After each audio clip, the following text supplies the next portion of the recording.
할렐루야. 누구나 세상을 살아가면서 3번은 기회가 주어진다고 합니다.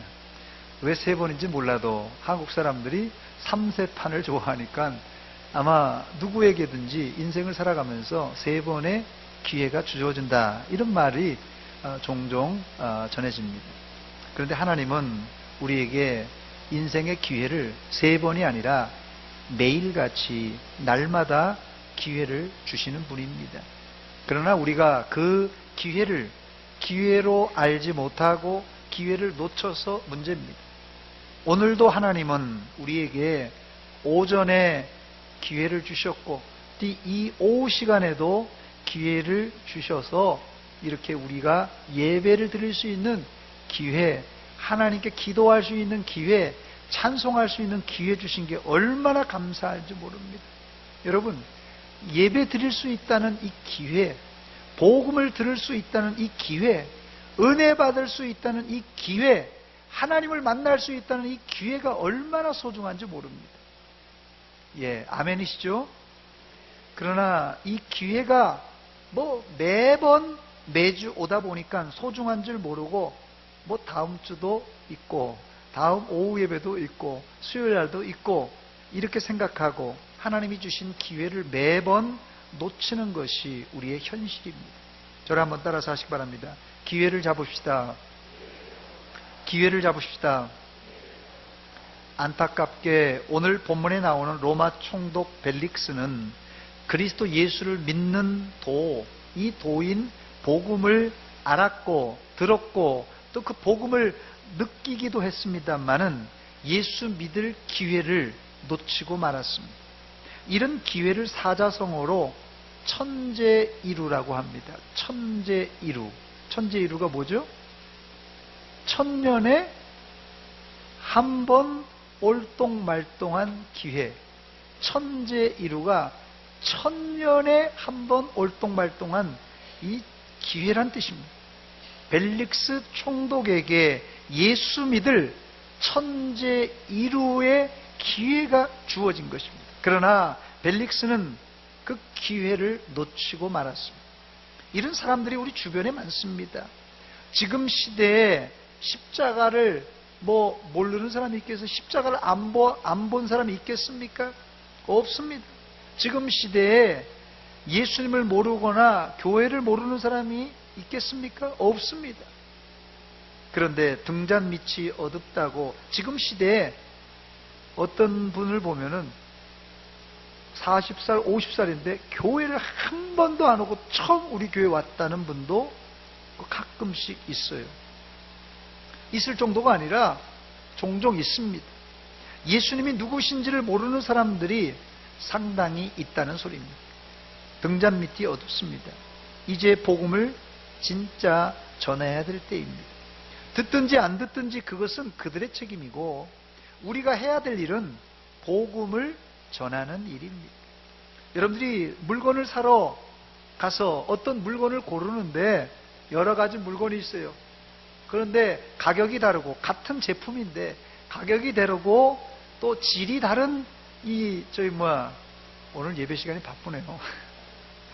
자, 그런데 어떤 거는 1년 쓸 수 있다 그러고 어떤 건 10년 쓸 수 있다 그러고 어떤 건 영구적으로 쓸 수 있다 이렇게 하면 같은 가격이면 여러분 어떤 거 고르겠습니까?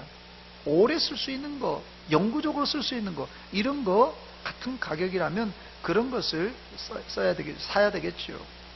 그러나 문제는 1년밖에 못 쓰는 건데 영구적으로 쓸 수 있다고 그러는데 이걸 안 고르고 1년짜리를 고르는 사람이 있다는 거예요. 세상에. 왜 그런 줄 아세요? 그 이유가 있어요. 1년짜리 그 물건이 말이에요. 아주 예쁘게 포장되고 오늘 이렇게 바쁩니까? 예.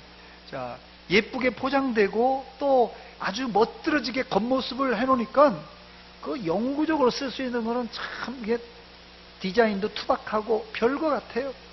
그러니까 당장 눈에 보이는 거, 분홍치마 그냥 그거 사는 거예요. 이럴 땐 참 답답하죠. 답답해요. 아무리 얘기해도 우리 주변에 말이에요, 영원히 살 수 있는 하나님의 나라가 있다, 천국이 있다 해도 관심이 없고, 뭐 아파트 사는 일에, 집 사는 일에 열심히 해요. 그 집, 뭐 지난번에 용산에서 그냥 뭐 40년 된 건물이 와르르 4층짜리가 무너졌는데, 뭐 30년, 40년, 50년 되면 아무리 잘 지은 건물도 무너지게 돼 있어요. 그거 사용 용도가 40년, 50년이면 끝이라고 하는데도 그거 붙들고 있는데, 영원한 천국이 있다고 그래도 콧방귀도 안 끼는 사람도 있다는 것이에요. 이런 사람이 오늘 본문에 벨릭스 총독입니다. 첫 번째, 이 벨릭스 총독은 바울 사도가 그리스도 예수에 관한 도를 말하기 전에 이미 예수의 도에 대해서 알고 있었던 사람입니다. 본문 22절입니다. 벨릭스가 이 도에 관한 것을 더 자세히 아는 고로 연기하여 이르되 천부장 루시오가 내려오거든 너희 일을 처결하리라고 했습니다. 이 도라고 한 거 보니까, 뭐 더 잘 아는 거라고 한 거 보니까 앞에서 이 바울 사도가 이 도에 대해서 설명을 이미 했습니다. 앞절 본문 14절 15절에 보면 바울 사도는 벨릭스 총독 앞에 서서 이 도에 대해서 세 가지를 믿는다고 고백한 적이 있어요. 첫 번째는 조상의 하나님을 나는 믿습니다, 이렇게 고백했고요. 두 번째는 율법과 선지자의 글에 기록된 모든 것을 난 다 믿습니다, 이렇게 고백했고요. 세 번째는 의인과 악인의 부활, 죽은 자의 부활을 나는 믿습니다, 이렇게 고백했습니다. 이 세 가지가요, 우리 기독교의 중요한 교리입니다. 이거를 바울 사도가 믿는다고 고백한 것은 특별한 것이 아니라 당시 유대인들, 일반 유대인들이 믿고 있는 것을 나도 믿는다, 이런 고백이었어요. 그런데 이 벨릭스 총독은 이미 이런 복음을, 이 도를 알고 있었습니다.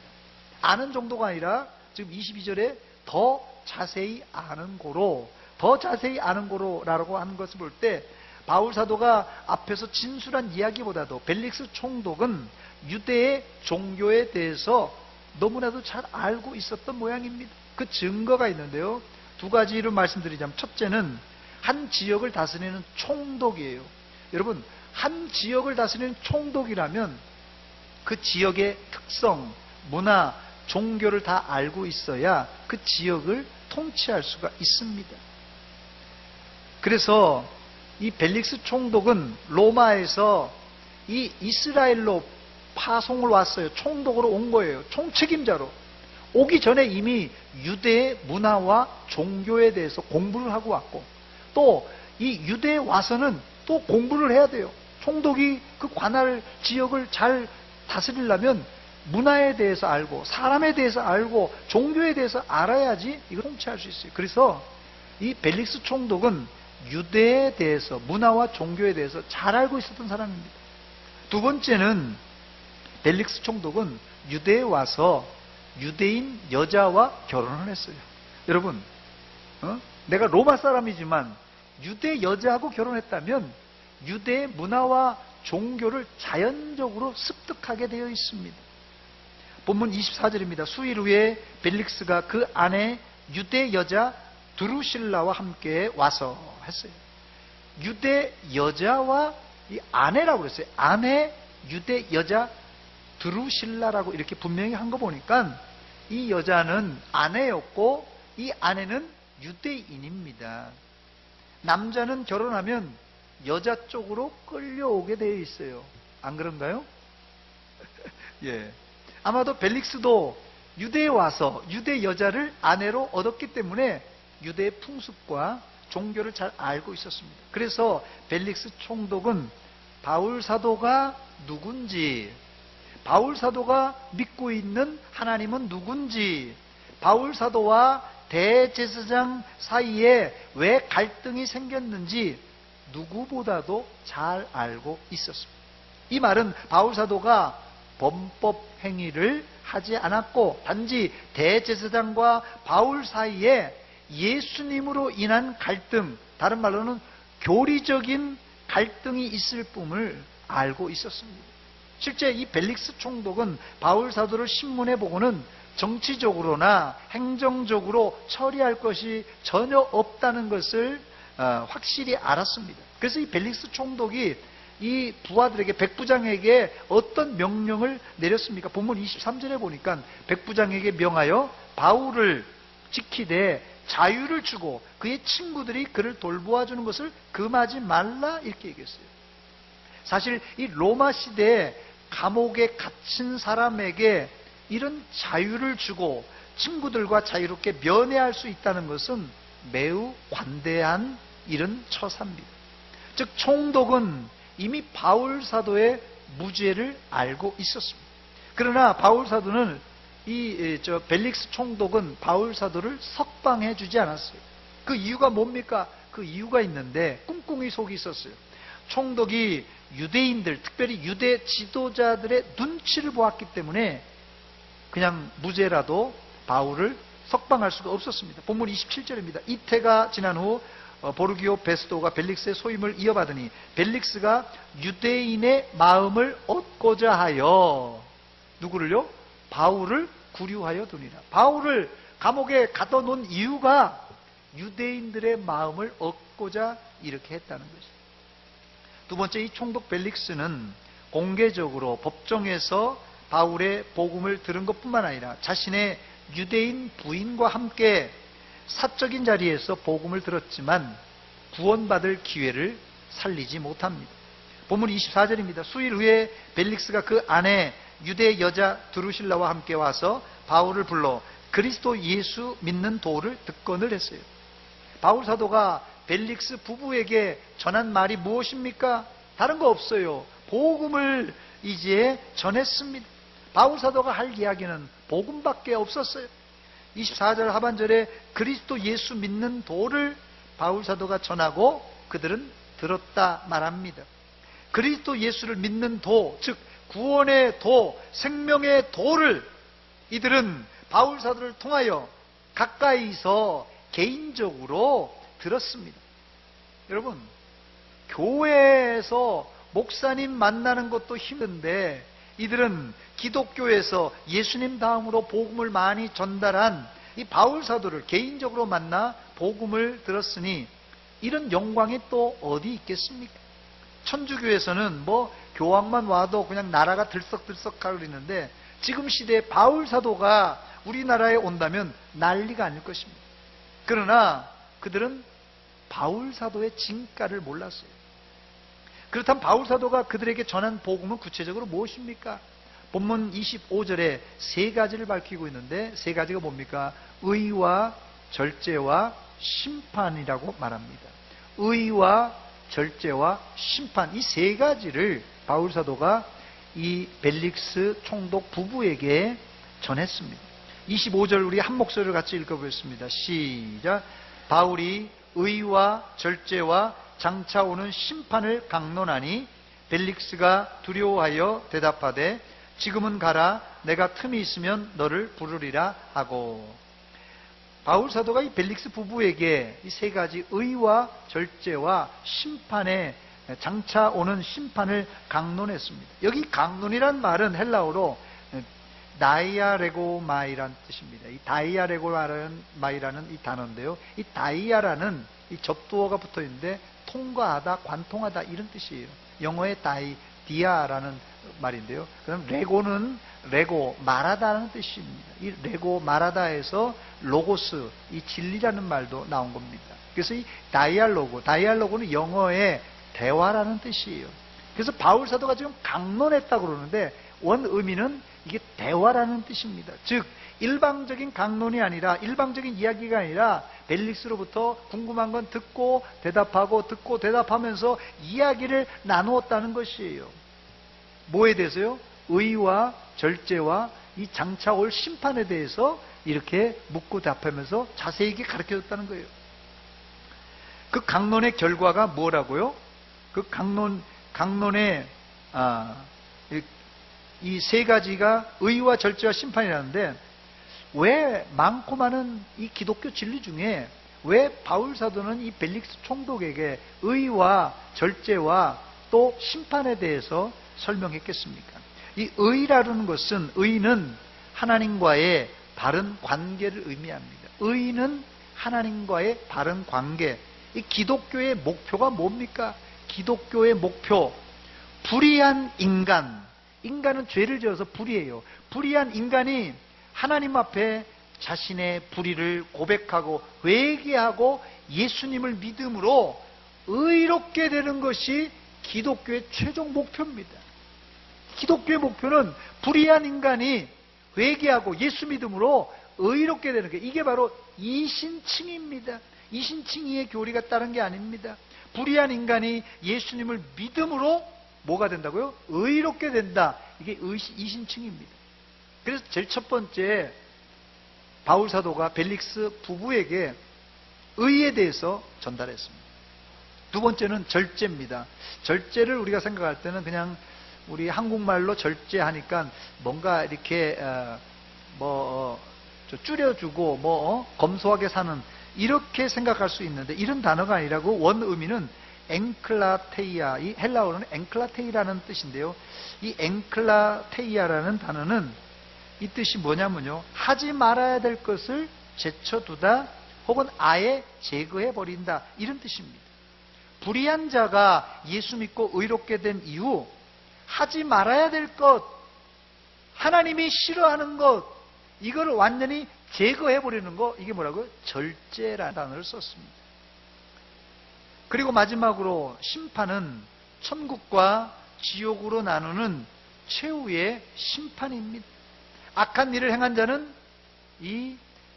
심판받는데, 악한 일을 행한 자는 이 심판에서 하나님의 영원한 저주를 받아서 영원한 형벌로 어디로요? 음부 지옥에 들어가고, 선한 일을 행한 자는 천국과 함께 상급을 받는 날이 바로 심판 날입니다. 바울 사도는 기독교의 가장 중요한 세 가지 의미, 이 의와 절제와 심판에 대해서 이 벨릭스 부부에게 자세하게 강론했습니다. 이때 이들 부부는 벌벌 떨면서 두려워서 뭐라고 합니까? 벌벌 떨면서 두려워하면서 지금은 가라, 내가 틈이 나면 너를 부르리라 했어요. 벌벌벌 떨면서 지금은 가라고 얘기합니다. 그러나 이들이 복음을 듣고 두려워 벌벌 떨고 지금 가라고 할 때가 아닙니다. 바로 이때가 그들 부부가 내가 죄인입니다, 회개하고 새 사람이 돼야 될 기회예요, 기회. 그러나 이들 부부는 그 구원받을 기회, 천국 갈 기회를 놓치고 말았습니다. 이때라 이때라 주의 구원받을 때가 이때라. 같이 부릅니다. 지금 주께 나와 겸손하게 절하라. 구원함을 얻으리. 할렐루야. 벨릭스 부부가 구원받을 때가 바로 복음을 듣고 두려움으로 가득 찰 때, 바로 그때였습니다. 그런데 그들은 다음에도 기회가 있는 줄 알고 다음에 와라, 지금은 아니고 다음에 오라고 미룹니다.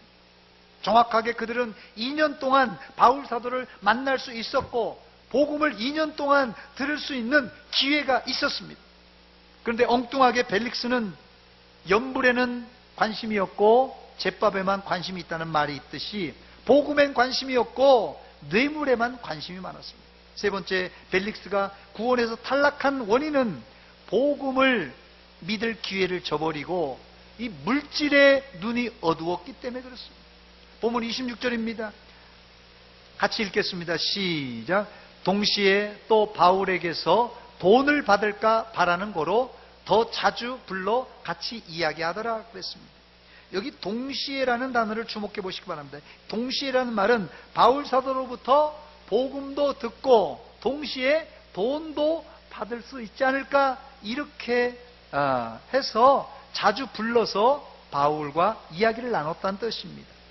이 구절을 보면 분명히 벨릭스는 돈도 관심이 있었지만 먼저는 복음에도 관심이 있었던 사람입니다. 그래서 자주 불러서 바울의 이야기를 들었던 것입니다. 그런데 복음을 듣는 것과 동시에 뭘 밝혔다고요? 뇌물을 밝히니까 이게 되겠습니까? 아주 생각이 불순합니다. 우리가 예수를 제대로 믿으려면 세상의 재물을 포기할 줄 알아야 됩니다. 예수도 좋고 돈은 더 좋고. 요즘 사람들 그거 아닙니까? 예수도 좋고 돈은 더 좋고. 요게 요즘 세대의 예수 믿는 방식입니다. 예수는 좋고 돈은 더 좋고가 아니라 돈도 좋지만 예수님은 더 좋습니다. 이렇게 말해야 됩니다. 주 예수보다도 귀한 것은 없네. 예수 밖에는 없네. 할렐루야. 주 예수보다도 귀한 것은 없다고 고백하시고, 아니 주 예수보다가 비교급이 아니라 예수밖에 없습니다. 다른 거 없습니다. 고백하시기 바랍니다. 사실 이 당시에 바울은 자신의 돈은 아니었지만 돈이 좀 많았습니다. 당시 바울 사도는 마게도냐와 아가야 교회에서 가져온 거금의 구제금을 가지고 있었습니다. 총독이 바울 사도의 구제비 냄새를 맡은 거예요. 돈 냄새를 맡은 겁니다. 이 도둑놈하고 이 쓰리꾼들이요, 돈 냄새를 맡는다고 합니다. 어떻게 맡는지 도둑놈들이, 쓰리꾼들이 돈 있는 사람, 없는 사람을 다 구분한다고 그래요. 아마 여러분들이 가더라도 쓰리꾼들이나 도둑놈들 뭐 쳐다도 안 볼 겁니다. 돈 있게 생기는 사람이 있나 봐요. 아니, 또 돈이 또 없다가도 있으면 그게 돈 냄새가 난다고 그러더라고요. 벨릭스는 거금의 구제비, 이 구제금 냄새를 맡고는 바울을 압박하면 뇌물을 받을 수 있지 않을까 생각했던 것입니다. 당시 2000년 전에는 이런 뇌물이 아주 일상이었어요. 그래서 돈만 많이 주면 악질 죄인도 그냥 뭐 눈 감아주고 그냥 석방해 주는 게 당시 그냥 뭐 일반적인 관례라고 합니다. 그 장본인이 누군지 아세요? 본문의 벨릭스 총독입니다. 이 총독이 이런 짓거리를 잘했어요. 기록이 아예 이 역사 기록에 이 벨릭스 총독이 한 짓거리가 기록되어 있는데요. 기록에 보니까 벨릭스 이후에 몇 년 뒤 알비누스라는 총독이 부임하게 됩니다. 벨릭스보다 후배죠. 그런데 알비누 총독이 뭐라고 그러냐면요, 이런 말을 했어요. 벨릭스가 뇌물을 받고 심지어 반란에 가담했던 악질 죄수까지 풀어줬다. 이런 불평 섞인 말이 기록되어 있습니다. 한마디로 이 벨릭스는 돈만 주면 악질 죄인들도 그냥 뭐 서슴없이 석방해주는 아주 악명이 높은 이 적폐의 원흉이었어요. 이게 벨릭스가 로마 적폐의 원흉이었습니다. 그래서 이 벨릭스는 복음을 전하는 바울 사도까지 뇌물을 기대했던 것입니다. 만약에 그럴 리는 없지만 바울 사도가 구제비를 이게 유용해서 벨릭스에게 뇌물을 주고 추록했다면 아마 바울 사도는 유대인들에게 맞아 죽었을 것이에요. 오히려 바울 사도는 감옥에 있었던 것이 안전하게 이제 지낼 수 있었던 것입니다. 바울 사도가 여기 본문에 보니까 2년 동안 가이사랴 감옥에 구류돼 있었던 거 보니까 뇌물을 안 줬다는 얘기예요. 뇌물 줬으면 당장 이제 빼줬을 텐데 뇌물 안 주고 버티니까 2년 동안 구류가 된 상태입니다. 그런데 역설적으로 바울 사도가 2년 동안 가이사랴 이 감옥에 있었던 것은 유대인들의 그 죽이려고 하는 그런 음모로부터 안전하게 있을 수 있었던 장소였습니다. 네 번째, 마지막 끝으로 이 벨릭스 총독과 그의 아내 두루실라의 비참한 최후에 대하여 말씀드리고 설교를 마치겠습니다. 이 벨릭스는 주 52년에 글라우디우스 황제에 의해서 유대 총독으로 임명되어서 52년에 유대 땅에 처음 들어옵니다. 그리고는 60년까지 약 8, 9년을 유대 총독으로 거기서 정권을 휘둘렀던 사람이에요. 그는 기록에 보니까 그 원래 출신 성분이 노예 출신이었어요. 그런데 노예 출신을 이렇게 세탁을 해서 자유인의 신분이 되고, 자유인의 신분에서 그치지 않고 오르고 또 올라서 유대 총독까지 올랐던 인물입니다. 한마디로 벨릭스는 개천에서 용난 사람이에요. 원래 출신 성분이 노예였는데 이게 신분 세탁하고 신분 세탁해서 오르고 올라서 총독까지 됐으니 이게 출세 가도를 이게 참 잘 달렸던 사람입니다. 그런데 이 벨릭스가 출세 가도를 달릴 수 있었던 이유가 있는데 그의 형 팔라스라는 사람의 지원 때문입니다. 이 팔라스는 당시 황제였던 글라우디우스 황제의 아주 오른팔과 같은 그런 사람이었어요.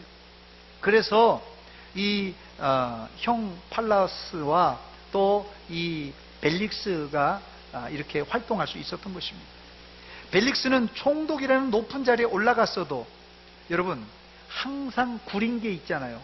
자기가 원래 출신 성분이 노예였기 때문에 항상 자기 출신 성분에 대한 컴플렉스가 있었어요. 그래서 총독으로 이제 올라간 이후에 자기의 신분을 좀 세탁할 목적으로 부인을 3명 얻습니다. 3명 얻는데 모두 다 이 왕실 출신의 공주들을 선택합니다. 공주하고 결혼하면 신분이 벌써 탁 상승되는 거 아니겠어요? 자기가 또 총독이기도 하고. 오늘 본문에 나오는 이 드루실라가 누구냐 하면 헤롯 대왕의 손자인 헤롯 아그리파 1세의 막내딸이자 헤롯 아그리파 2세의 누이 동생입니다. 헤롯 왕가의 공주예요. 그러나 사실 당시 이 드루실라는 수리아 에메사의 왕 아시수스라는 이 왕에게 15살에 정략 결혼을 시켜서 이 아그리파 1세가 이 딸을 갖다가 이 수리아의 조그만 나라입니다. 에메사라는.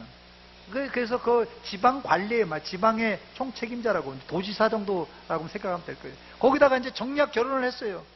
근데 별 이게 영양가가 없는 거예요. 그런데 그 당시에 벨릭스가 유대의 총독으로 딱 온 거예요. 근데 이 벨릭스가 이 드루실라를 15살, 16살 때입니다. 보고 딱 반한 거예요. 야, 당신 딸 예쁘네. 하니까 이 마음이 흔들린 거예요. 그래서 15살에 시집 보내고 16살에 이혼시키고 이 벨릭스의 3번째 부인이 되게 합니다. 이게 바로 오늘 본문에 나오는 드루실라라는 유대 여자 아내라는 뜻이에요. 그리고 본문에서 바울 사도를 만날 당시가 약 20살 정도 됩니다. 한 4년 정도 흐른 거죠, 결혼한 지. 자, 여기까지는 그런대로 총독이니까 당시 결혼을 1번, 2번, 3번 하는 거 흠이 아니었어요. 돈 있는 사람, 왕들은 총독은 3사람 있어도 별 흠이 아닙니다. 그리고 왕실에 공주를 얻은 거 그거야 총독이니까 권한이 있으니까 그러니 할 수 있습니다. 그 다음부터가 문제입니다. 당시 벨릭스가 총독이 있었던 이 유대 지역이 만만한 지역이 아니었어요. 늘 폭동과 반란이 계속 일어나고 있었습니다. 이렇게 폭동이 일어나자 이 벨릭스가 보통 사람이 아니에요. 보통 총독이 아닙니다. 보통 놈이 아닙니다. 그래서 공권력을 이용해서 말하자면 피해 대학살을 합니다. 유대인들을 그냥 가차없이 다 죽여버립니다. 그래서 수많은 유대인들이 벨릭스에 의해서 죽임을 당합니다. 이 일로 유대인들은 로마 황제에게 은밀하게 탄원을 보냅니다. 아니, 이 벨릭스라는 사람이 우리나라를 지금 다스리고 있어서 당신이 파송했는데 황제님이여, 이 사람 피해 숙청으로 우리 무고한 유대인들이 다 죽어갑니다. 이랬다가는 총독으로 더 있다가는 우리나라 완전 망하겠습니다 하면서 밀서를 왕에게 보낸 것이죠. 그래서 결국 벨릭스는 이래저래 악평이 있어났기 때문에 이 벨릭스는 이제 로마로 소환됩니다. 총독 그만둬요. 오늘 본문에 벨릭스 총독이 로마로 소환되기 약 2년 전의 상황이 오늘 이 바울 사도가 감옥에 갇힌 것이에요. 다행히 벨릭스는 형 팔라스의 권력을 등에 업고 로마로 소환돼서도 큰 이제 형벌을 받지는 않았습니다. 이 사건 이후에 벨릭스는 정치에서 은퇴하고는 아내 드루실라와 그 사이에서 난 아들과 당시 로마의 휴양 도시로 알려진 폼페이에 가서 평안한 이제 노년을 보내게 됩니다. 총독에서 잘렸어도 벨릭스가 평소에 뭘 잘했다고요? 욕을 많이 받았어요. 욕을 많이 받았기 때문에 이 총독에서 잘렸어도 노년은 부유하게 휴양 도시에서, 바다가 보이는 휴양 도시에서 나름 잘 살 수 있었습니다. 벨릭스가 노예 신분으로 태어나서 총독까지 올랐으니 그래도 뭐 출세한 것 아니겠습니까? 그런데 이 벨릭스 총독의 말로는 거기서 끝나지 않습니다. 주 79년 베수비오 화산이 폭발해 벨릭스와 이 두루실라 그리고 그의 아들이 살고 있던 폼페이를 화산재와 용암이 덮을 때 이들 가족도 매몰되어 죽고 맙니다. 이것이 개천에서 용이 났다가 몰락한 벨릭스 총독의 씁쓸한 최후입니다. 저는 이 설교를 준비하면서 2000년 전 이 벨릭스 총독의 생애를 생각해 보았습니다. 그의 출생은 노예로 태어났지만 정치적인 줄을 잘 타서 신분 세탁도 하고 오르고 또 올라서 유대 총독으로 한 나라를 다스리는 그런 사람이 되었습니다. 한마디로 출세한 사람입니다. 그런데 벨릭스는 하나님을 그런 벨릭스를 하나님은 불쌍히 여겨서 특별히 복음의 전도자 바울 사도를 보내어서 공적으로 사적으로 복음을 그에게 전했습니다. 하나님은 그에게 아까 말한 대로 몇 년에 한 번이요?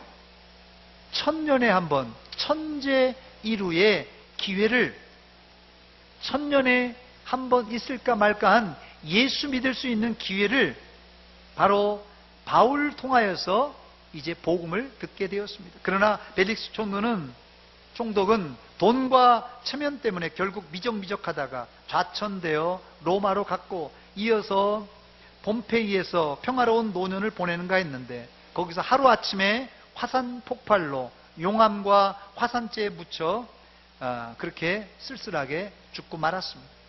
지난번 제가 이 나폴리를 거쳐 이 폼페이에 가서 찍은 사진을 제가 3장 준비했습니다. 한 장 보여주시기 바랍니다. 자, 저게 이제 지금 제가 나폴리에 서서 저 베스비오스 화산입니다. 저 낙타등처럼 돼 있죠? 저 화산이 폭발해서 그 밑에가 폼페이라는 도시입니다. 너무 아름다워요. 그냥 나폴리의 그 바다가 너무 아름답습니다. 그러니 벨릭스가 유대 총독으로 살다가 뭐 잘렸긴 했지만 뇌물도 받고 평안하게 저희 휴양도시입니다. 그 휴양도시에서 잘 살고 있었던 거예요. 또 하나 보여주시기 바랍니다.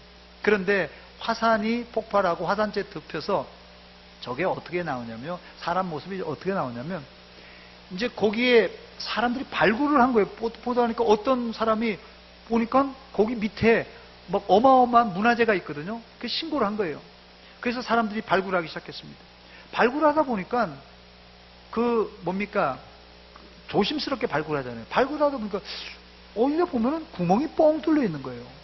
또 구멍이 뻥 뚫려 있고. 그래서 이제 고고학자들한테 말한 거예요. 아니, 이런 구멍들이 요상한 구멍들이 있습니다. 그래서 그 구멍에다가 구멍을 조금 뚫고 석고를 부은 거예요.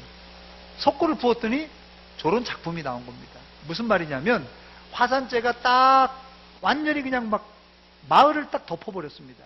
그러니까 거기에서 손을 코에 잡고 있는데 숨을 못 쉬니까 코를 하고 이러고 죽은 거예요. 그대로. 그런데 화산재가 뜨겁잖아요. 그러니까 뼈고 살이고 다 타버린 거예요. 그런데 그 타는 동안은 가만히 있었던 거예요. 그냥 그 형체는 뼈랑 뭐 살이 없어졌으니까 뭐 2000년이 지났으니까 아무것도 없잖아요. 썩어서.